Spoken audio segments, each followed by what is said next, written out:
చికెన్‌లో గోంగూర వేసుకున్నాము. అలాగే చికెన్ బిర్యానీ చేసుకున్నాము. చికెన్‌తో రకరకాలైతే వండుకున్నాం కానీ, చికెన్ దోసకాయ బాబోయ్! ఇదేం కాంబినేషన్ అనుకుంటున్నారా? ఒక్కసారి తింటే వదిలిపెట్టరండి. అంత బావుంటుంది. మరి ఈ చికెన్ దోసకాయని ఏ విధంగా తయారు చేసుకోవాలో, ఎలాగో చూసేద్దామా? Welcome back to my channel.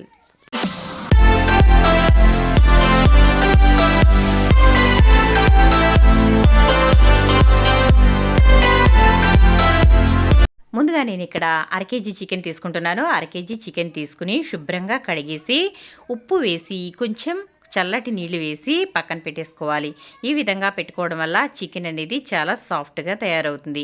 ఆ తర్వాత అర కేజీ దోసకాయలు తీసుకుంటున్నానండి. దోసకాయలు ఈ విధంగా మంచి యెల్లో కలర్ ఉన్నవైతే చేదనేది ఉండదు. ఈ కాంబినేషన్‌లో కర్రీ అయితే అదిరిపోతుంది. మరి ఇది ఏ విధంగా తయారు చేసుకోవాలో మిగిలినవి పదార్థాలేంటో చూసేద్దాం. ఒక చిన్న ఉల్లిపాయ తీసుకోవాలి. అలాగే ఒక 5, 6 వరకు పచ్చిమిర్చి తీసుకోవాలి. అలాగే కొంచెం కొత్తిమీర వీటన్నిటిని చక్కగా మనం ముక్కలుగా కట్ చేసేసుకుందాము. దోసకాయ, అలాగే ఉల్లిపాయ, పచ్చిమిర్చి అన్నీ కూడా ముక్కలుగా చేసేసుకుందాం. ఇదిగోండి దోసకాయ యెల్లో కలర్లో ఉన్నది తీసుకుంటే చేదనేది ఉండదు. దోసకాయ, ఉల్లిపాయ, పచ్చిమిర్చి, కొత్తిమీర ముక్కలుగా కట్ చేసేసుకున్నాను. ఇంకా ఉప్పు, కారం, పసుపు కూడా మనం రెడీ చేసేసుకోవాలి. ఆ తర్వాత స్టవ్ అయితే వెలిగించి బాండి పెట్టుకుని కొంచెం ఆయిల్ వేసుకుని దాంట్లో ముందుగా ఉల్లిపాయ, పచ్చిమిర్చి వేసేసుకుని ఇది కొంచెం కలర్ మారే వరకు వేయించుకోవాలి. ఉల్లిపాయ మరీ ఎక్కువగా వేగాల్సిన అవసరం లేదండి. ఇది కొంచెం బ్రౌన్ కలర్లోకి వస్తే సరిపోతుంది. ఈ విధంగా వేయించుకున్న తర్వాత దీంట్లో ఒక 2 స్పూన్ల వరకు అల్లం వెల్లుల్లి పేస్ట్ అయితే వేసుకోవాలి. ఇది తాజాగా ఉన్నదైతే కర్రీ అనేది మనకి చాలా బాగుంటుంది. ఇదంతా కూడా చక్కగా వేయించేసుకోవాలి. అల్లం వెల్లుల్లిపాయ పచ్చి వాసన పోయే వరకు ఈ విధంగా వేయించుకోవాలండి. చూసారు కదా, ఇలా వేయించుకున్న తర్వాత మూత అయితే పెట్టేసి ఇంకొక 2-3 నిమిషాల పాటు మగ్గనివ్వాలి. ఇదిగో చక్కగా మనకి ఇలా అయితే వేగిపోయింది. అడుగు అంటుతుంది కదా, అప్పుడైతే మనకి చక్కగా వేగిపోయినట్లు. ఇదంతా ఒకసారి బాగా కలిపేసుకున్నాక మనం కడిగేసి పక్కన పెట్టుకున్న చికెన్ అయితే మనం ఉప్పు నీళ్ళలో వేసి పెట్టాం కదండి, ఆ వాటర్ అనేవి రాకుండా చక్కగా చికెన్ మాత్రమే వేసుకోవాలి. ఈ విధంగా చికెన్ని ఉప్పు నీళ్ళలో వేసి పెట్టినట్లయితే చికెన్ అనేది చక్కగా సాఫ్ట్గా ఉంటుందండి. ఇదిగోండి వాటర్ అయితే పక్కకి తీసేస్తున్నాను. ఇప్పుడు ఇదంతా కూడా చక్కగా కలుపుకోవాలి. ఈ విధంగా కలుపుకున్న తర్వాత దీనిని బాగా కలిపేసుకుని మూత అయితే పెట్టేసి ఒక 2 నిమిషాల పాటు నీరు విడిచే వరకు ఉడికించుకోవాలి. ఇలా అయితే కలిపేసుకున్నాను. ఇప్పుడు మూత అయితే పెట్టేస్తున్నాను. ఒక 2 నిమిషాలు, 3 నిమిషాల పాటు మగ్గనిద్దాము. ఇదిగోండి 3 నిమిషాల తర్వాత చికెన్ అయితే చక్కగా వాటర్ అయితే వదిలేస్తుంది. ఈ వాటర్ని ఎగిరిపోయే వరకు చికెన్ అనేది ఉడికించుకోవాలి. అలా ఉడికించుకున్నట్లయితే చికెన్ అనేది బాగుంటుంది. ఎందుకంటే ఆ వాటర్ అంతా కూడా ఎగిరిపోవాలి. అప్పుడే మనకి చికెన్ అనేది టేస్ట్ బాగుంటుంది.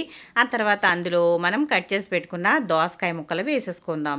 ఈ దోసకాయ ముక్కల్ని ఈ విధంగా ఇప్పుడే వేసుకోవడం వల్ల మనకి ముక్క అనేది చక్కగా ఉడికిపోతుంది. ఎందుకంటే చికెన్ కూడా మనకి చాలా త్వరగానే ఉడికిపోతుంది కాబట్టి దోసకాయ కూడా ఇదే సమయంలో వేసేసుకోవాలి. ఇప్పుడు దోసకాయని కొంచెం మగ్గే వరకు మూత అయితే పెట్టేసి ఉడికించుకుందాం. ఒక 5 నిమిషాల తర్వాత ఇదిగోండి చక్కగా దోసకాయ కూడా చక్కగా మగ్గిపోయింది. ఇప్పుడు మరొకసారి కలిపేసుకుని మూత పెట్టి ఇంకొక 2 నిమిషాల తర్వాత మూత అయితే తీసి దాంట్లో 2 స్పూన్ల వరకు సాల్ట్ వేసుకోవాలి. అలాగే ఒక అర స్పూన్ వరకు పసుపు వేసుకోవాలి. ఆ తర్వాత మంచిగా స్పైసీగా ఉన్న కారం అయితే ఒక 2 స్పూన్లు అయితే వేసుకోవాలి. మీకు ఒకవేళ స్పైసీ తక్కువ కావాలనుకుంటే తగ్గించుకోవచ్చు, ఇంకా కావాలంటే కూడా వేసుకోవచ్చు. కారం అనేది మనం తినే దానిని బట్టి అడ్జస్ట్ చేసుకోవచ్చండి. ఇప్పుడు ఉప్పు, కారం, పసుపు వేసేసుకున్నాక ఇదంతా ఒకసారి బాగా కలిపేసుకోవాలి. ఈ విధంగా కలిపేసుకుని మళ్ళీ మూత అయితే పెట్టేసి ఇది ఆయిల్ బయటికి వచ్చే వరకు దీనిని మగ్గనివ్వాలి. ఈ విధంగా మగ్గడం వల్ల కారం అనేది పచ్చివాసన అనేది లేకుండా ఉంటుంది. ఇదిగోండి చక్కగా ఆయిల్ అయితే పక్కన వచ్చేసింది కదా, సైడ్లంతా ఆయిల్ వచ్చేసింది. ఇప్పుడు ఇదంతా ఒకసారి బాగా ఇలా కలిపేసుకుని ఇప్పుడు ఇందులో కొంచెం వాటర్ అయితే వేసుకోవాలి. మనం ఉప్పు, కారాలు వేసాం కదా, దోసకాయ ఇవన్నీ కూడా మనకి ఉప్పు, కారాలు చికెన్కి పట్టాలంటే గనక కొంచెం వాటర్ అయితే వేసుకోవాలి. ఇదిగోండి నేను ఈ గ్లాస్తో వాటర్ తీసుకున్నాను. దీంట్లో మనం ఒక 3/4 వంతు అయితే వాటర్ వేసుకోవాలి. ఇది మీడియం ఫ్లేమ్లో పెట్టి అయితే బాగా కుక్ అవనివ్వాలి. దగ్గరగా అంటూ చక్కగా ఉడికిపోవాలి. ఈ వాటర్ అంతా కూడా ఎగిరిపోవాలి. అప్పుడే మనకి కర్రీ అనేది బాగుంటుంది. మీకు ఒకవేళ పులుసుగా కావాలనుకుంటే ఇంకొంచెం వాటర్ కూడా యాడ్ చేసుకోవచ్చండి. మీకు ఎంత అయితే గ్రేవీ కావాలనుకుంటే అంత చేసుకోవచ్చు. నేనైతే ఇది దగ్గరగానే చేస్తున్నాను కాబట్టి 3/4 గ్లాస్ అయితే వాటర్ వేసాను.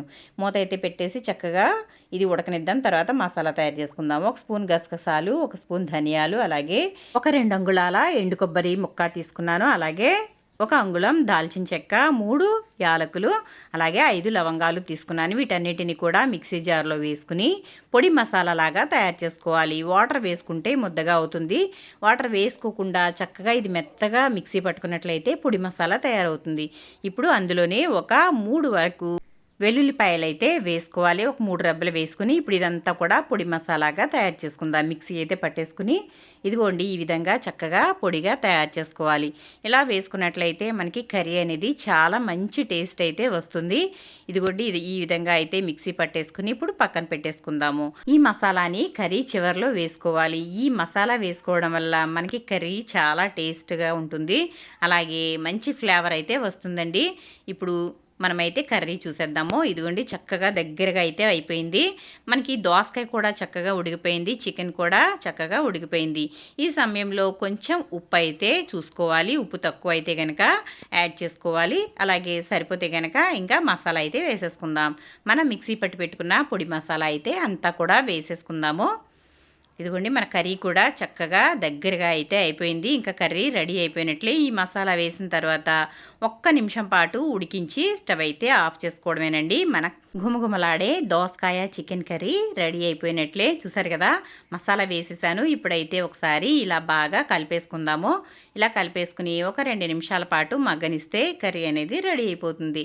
చూసారు కదా ఇది రైస్లోకి, చపాతీలోకి, రోటీలోకి దేంట్లోకైనా సరే చాలా బాగుంటుందండి. మీరు ఒక్కసారి ట్రై చేయండి. మీకు ఏ విధంగా అనిపించిందో నాకు కమెంట్ సెక్షన్లో కమెంట్ పెట్టండి ఫ్రెండ్స్. ఎప్పుడు కూడా ఇలాగే వండుకుంటారండి.